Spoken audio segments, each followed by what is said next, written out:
Hello friends, आज हम verb के बारे में वो सब सीखेंगे जो जनरली आप अवॉइड कर देते हैं लेकिन सीखना बहुत जरूरी होता है। तो चलिए दोस्तों शुरू करते हैं। सबसे पहले हम बात करते हैं इसकी डेफिनेशन की। इंग्लिश का वो वर्ड जो किसी एक्शन, स्टेट या फीलिंग को बताए।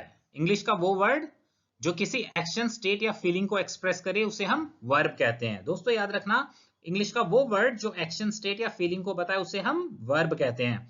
और वर्ब जो है 4 टाइप्स की होती है। कितने टाइप्स की होती है वर्ब? 4 टाइप्स की होती है। कितने टाइप की होती है वर्ब? 4 टाइप्स की होती हैं। पहली जो वर्ब है वो है इंट्रांजिटिव वर्ब। कौन सी है? Intransitive verb. और दूसरी कौन सी है? Transitive verb. दूसरी कौन सी है? Transitive verb. तीसरी है कॉपुलर वर्ब। ठीक है, जो तीसरा टाइप है वर्ब का वो है कॉपुलर वर्ब, जिसे हम लिंकिंग वर्ब भी कहते हैं, क्योंकि ये लिंकिंग वर्ब नाउन या एडजेक्टिव को सब्जेक्ट के साथ लिंक करते हैं। और चौथा है ऑक्सिलरी वर्ब। और ऑक्सिलरी वर्ब को हम कहते हैं हेल्पिंग वर्ब। क्यों कहते हैं हेल्पिंग वर्ब? ऑक्सिलरी वर्ब को हेल्पिंग वर्ब क्यों कहते हैं? क्योंकि ये वर्ब मेन वर्ब की हेल्प करती है सेंटेंस बनाने के लिए, इसलिए ऑक्सिलरी वर्ब को क्या कहते हैं? Helping verb. अब इन्हीं चारों को डिटेल से समझते हैं दोस्तों। सबसे पहले हम बात करते हैं इंट्रांजिटिव वर्ब की। किसकी? इंट्रांजिटिव वर्ब की। इंट्रांजिटिव वर्ब हम उन वर्ब को कहते हैं जिनके बाद डायरेक्ट ऑब्जेक्ट नहीं आता है। डायरेक्ट ऑब्जेक्ट नहीं आता जिन वर्ब के बाद सेंटेंस में, उन्हें हम कहते हैं इंट्रांजिटिव वर्ब्स। इंट्रांजिटिव वर्ब्स के बाद सिर्फ हम एडवर्ब का यूज कर सकते हैं अगर करना चाहें तो, और डायरेक्ट ऑब्जेक्ट नहीं आता है। For example, the woman spoke softly. The woman spoke softly. The boy wept. The boy wept. Birds fly. तो आप देख सकते हैं दोस्तों, इसमें जो स्पोक वर्ड है, वेप्ट वर्ड है और फ्लाई है, ये क्या है? Intransitive verb. क्यों? क्योंकि इनके बाद डायरेक्ट ऑब्जेक्ट नहीं आया है। अब समझते हैं दूसरी वर्ब को, वो है ट्रांजिटिव वर्ब। ट्रांजिटिव वर्ब अपने नाम से ही बता रही है कि ये इंट्रांजिटिव वर्ब का ऑपोजिट है। इंट्रांजिटिव वर्ब का ऑपोजिट है ट्रांजिटिव वर्ब। इसमें क्या होता है कि ट्रांजिटिव वर्ब का जब यूज होता है किसी भी सेंटेंस में, तो इसके बाद डायरेक्ट ऑब्जेक्ट आती है। डायरेक्ट ऑब्जेक्ट आती है, ट्रांजिटिव वर्ब के बाद डायरेक्ट ऑब्जेक्ट आती है। ठीक है, याद रखना, इंट्रांजिटिव के बाद ऑब्जेक्ट नहीं आता है, लेकिन ट्रांजिटिव वर्ब के बाद ऑब्जेक्ट आता है। ठीक है, एग्जांपल से समझिए दोस्तों। My friend read the newspaper. तो इसमें जो रेड वर्ड है, पास्ट टेंस में लिखा है दोस्तों ये, तो ये क्या हो गया? Transitive verb. क्यों? क्योंकि इसके बाद द न्यूज़पेपर ऑब्जेक्ट आया है। The teenager earned a speeding ticket. तो अर्न क्या है? ट्रांजिटिव वर्ब है। क्यों? क्योंकि इसके बाद ऑब्जेक्ट आया है। ठीक है, अगर आपको चेक करना हो, पता करना हो कि कौन सी इंट्रांजिटिव वर्ब है, कौन सी ट्रांजिटिव वर्ब, तो बहुत इजी है दोस्तों। कोई भी अगर सेंटेंस जो लिखा रहेगा, अगर उसको हम पैसिव वॉइस में कन्वर्ट कर सकते हैं, यानी कि ग्रामेटिकली वो पैसिव वॉइस में कन्वर्ट हो सकता है, तो वो ट्रांजिटिव वर्ब है। ठीक है, अगर नहीं हो सकता है तो वो नहीं है। जैसे कि यहाँ एग्जांपल देके समझाया गया, the newspaper was read by my friend. ठीक है, ये कन्वर्ट हो गया पैसिव वॉइस में। और दूसरा भी, a speeding ticket was earned by the teenager, ये भी पैसिव वॉइस में कन्वर्ट हो गया, यानी कि ये ट्रांजिटिव वर्ब है। अब बात करते हैं हम ऐसी वर्ब्स की जो ट्रांजिटिव और इंट्रांजिटिव दोनों तरह से यूज होती हैं।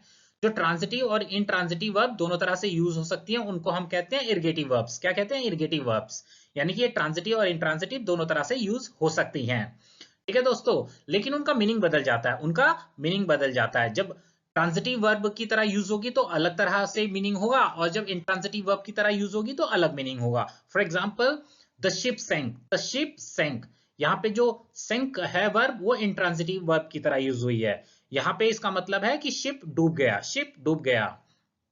The explosion sank the ship. The explosion sank the ship, यहाँ पे जो सैंक वर्ड है वो ट्रांजिटिव वर्ब की तरह यूज हुआ है।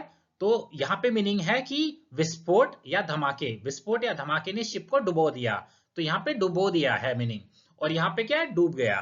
ठीक है, तो याद रहेगा दोस्तों, ये ट्रांजिटिव और इंट्रांजिटिव वर्ब की तरह यूज हो सकता है सिंक word. Similarly, the fire burns, आग जलती है। द फायर बर्न्स, आग जलती है। The fire burns the house. The fire burns the house, आग घर को जला देती है। तो अब देखिए, पहले वाले में यूज हुआ है इंट्रांजिटिव वर्ब की तरह, आग जलती है, और दूसरे में आग जला देती है। ये है ट्रांजिटिव यूज, और इसमें वर्ब के बाद सब्जेक्ट भी आया है। और कॉमन एग्जांपल्स हैं इर्गेटिव वर्ब्स के। कॉमन एग्जांपल देख लीजिए दोस्तों, इर्गेटिव वर्ब्स के कौन कौन से हैं।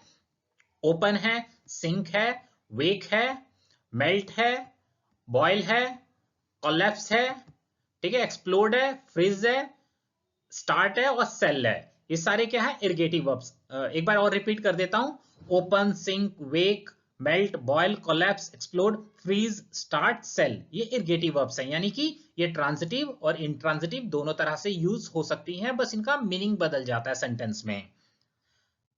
अब देखिए दोस्तों, कुछ वर्ब्स, ट्रांजिटिव वर्ब्स जो हैं, उनको हम इस तरह से भी यूज कर लेते हैं कि उसके बाद दो ऑब्जेक्ट्स आ जाते हैं, ठीक है। ट्रांजिटिव वर्ब्स के बाद अगर दो ऑब्जेक्ट्स आ जाएं तो उसको हम डबल ट्रांजिटिव वर्ब कह देते हैं, ठीक है। जो पहला, एक तो जो पहला ऑब्जेक्ट आएगा उसको हम कहते हैं डायरेक्ट ऑब्जेक्ट, ठीक है। और फिर जो दूसरा ऑब्जेक्ट आएगा उसे हम कहते हैं कॉम्प्लीमेंट। क्यों कहते हैं कॉम्प्लीमेंट, क्यों कहते हैं कॉम्प्लीमेंट? कॉम्प्लीमेंट हम इसलिए कहते हैं क्योंकि ये सेंटेंस को कंप्लीट करता है। क्या करता है? सेंटेंस को कंप्लीट करता है। नहीं तो अगर हम दूसरे वाले ऑब्जेक्ट का यूज नहीं करेंगे, यानी कि कॉम्प्लीमेंट का यूज नहीं करेंगे, तो सेंटेंस कंप्लीट ही नहीं होगा, ठीक है दोस्तों। तो पहला जो है उसको डायरेक्ट ऑब्जेक्ट कहते हैं और जो दूसरा ऑब्जेक्ट आ जाता है उसको हम कॉम्प्लीमेंट कहते हैं। एग्जाम्पल से समझिए दोस्तों, एग्जाम्पल से समझिए। The young couple considers the neighbour wealthy people, ठीक है। कंसीडर, कंसीडर, कंसीडर क्या है? डबल ट्रांजिटिव वर्ब है। कैसे है कि उसके बाद द नेबर वर्ड का भी यूज किया गया है, ठीक है। ए फर्स्ट ऑब्जेक्ट हो गया जिसको डायरेक्ट ऑब्जेक्ट कहते हैं, और फिर एक कॉम्प्लीमेंट भी यूज हो गया है जिसको, यानी हम सेकेंड ऑब्जेक्ट भी कह सकते हैं, ठीक है। The young couple considers the neighbours, अगर यहीं पे हम खत्म कर दे तो मीनिंग बनेगा ही नहीं, क्योंकि पूरा जो मीनिंग है वो ये है कि यंग कपल नेबर्स को क्या समझते हैं? वेल्दी पीपल समझते हैं, अमीर लोग समझते हैं। तो अगर हम वेल्दी पीपल हटा दे इसमें से, ठीक है, सेकेंड ऑब्जेक्ट हटा दे, यानी कि कॉम्प्लीमेंट हटा दे, तो मीनिंग पूरा बनेगा नहीं। फिर इसका मीनिंग हो जाएगा द यंग कपल नेबर को समझते हैं। क्या समझते हैं ये तो पता ही नहीं चलेगा ना। Similarly Sharda deemed her project to be very hard, ठीक है। डीम का मतलब होता है कोई चीज कैसी है उसको समझना, इसका भी मतलब होता है समझना, एक तरह से परसीव जिसको हम कहते हैं, ठीक है। तो शारदा को लगा अपना प्रोजेक्ट बहुत मुश्किल। शारदा को कैसा लगा अपना प्रोजेक्ट? बहुत मुश्किल, ठीक है। इसके बाद देखिए, ये जो पहला है ऑब्जेक्ट वो है प्रोजेक्ट, और दूसरा जो है वो क्या है? इंफिनिटिव फ्रेज, ठीक है दोस्तों। याद रखना, जो सेकेंड ऑब्जेक्ट आता है ना, वो नाउन फ्रेज भी हो सकता है, एडजेक्टिव या इंफिनिटिव फ्रेज भी हो सकता है। तो याद रहेगा ना दोस्तों कि सेकंड जो ऑब्जेक्ट होगा वो नाउन फ्रेज, एडजेक्टिव या इंफिनिटिव फ्रेज भी हो सकता है, ठीक है। और दो अगर ऑब्जेक्ट आ रहे हैं किसी सेंटेंस में तो यानी कि डबल ट्रांजिटिव वर्ब है। और इसके एग्जांपल्स हैं bring, buy, cook, find, get, keep, make, pour, save, give, show, tell, offer, lend, promise, send and write. एक बार से फिर मैं बता देता हूं डबल ट्रांजिटिव वर्ब्स के examples. Bring, buy, cook, find, get, keep, make, pour, save, give, show, tell, offer, lend, promise, send and write, ये डबल ट्रांजिटिव वर्ब्स के एग्जांपल्स हैं।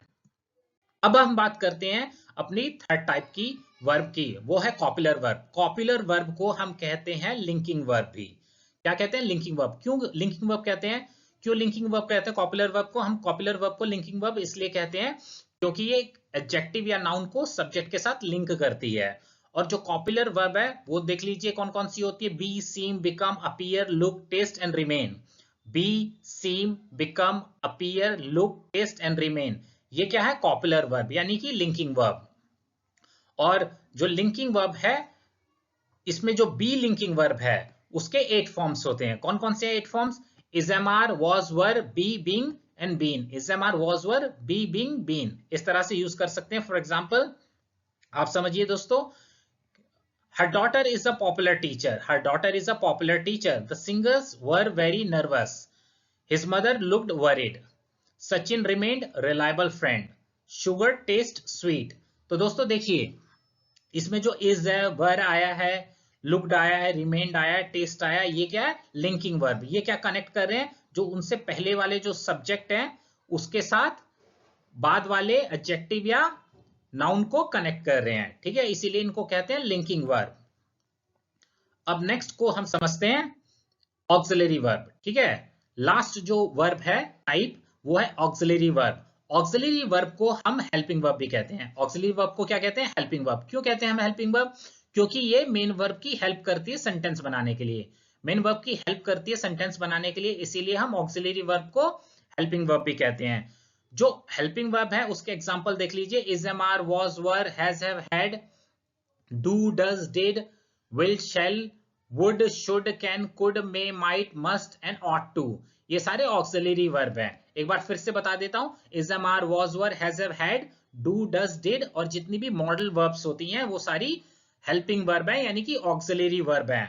ठीक है, ये क्या करती हैं, ये मेन वर्ब की हेल्प करती हैं सेंटेंस बनाने में। For example, Anil Sheri is writing a book, Anil Sheri is writing a book, तो इज जो है हेल्पिंग वर्ब है और मेन वर्ब कौन सी है, writing. Similarly, she does not easily get angry, तो यहाँ पे जो डज है वो क्या है, हेल्पिंग वर्ब, और मेन वर्ब क्या है, गेट, मेन वर्ब क्या है, गेट।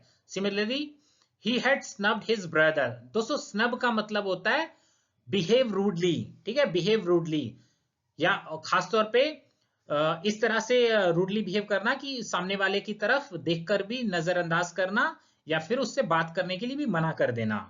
ठीक है, तो बिहेव रूडली, तो ही हैड स्नब्ड हिज ब्रदर, उसने अपने भाई के साथ रूडली बिहेव किया था, उसने अपने भाई के साथ रूडली बिहेव किया था। स्नब जो है वो मेन वर्ब है, क्या है, मेन वर्ब। हेल्पिंग वर्ब क्या है, हैड, जिसको हम ऑक्सिलरी वर्ब कहते हैं। आई होप दोस्तों बहुत बहुत अच्छे से आपको समझ में आ गया होगा।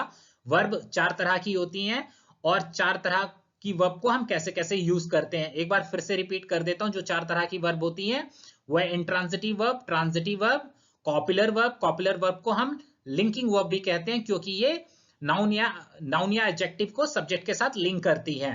और चौथी है ऑक्सिलरी वर्ब, जिसे हम हेल्पिंग वर्ब भी कहते हैं। क्यों कहते हैं हेल्पिंग वर्ब, इसलिए कहते हैं क्योंकि ये मेन वर्ब की हेल्प करती है सेंटेंस बनाने के लिए।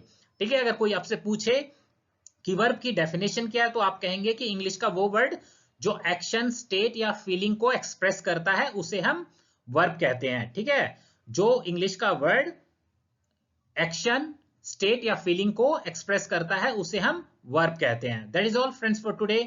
आई hope you have understood it very well. Thank you friends for watching it. Bye friends.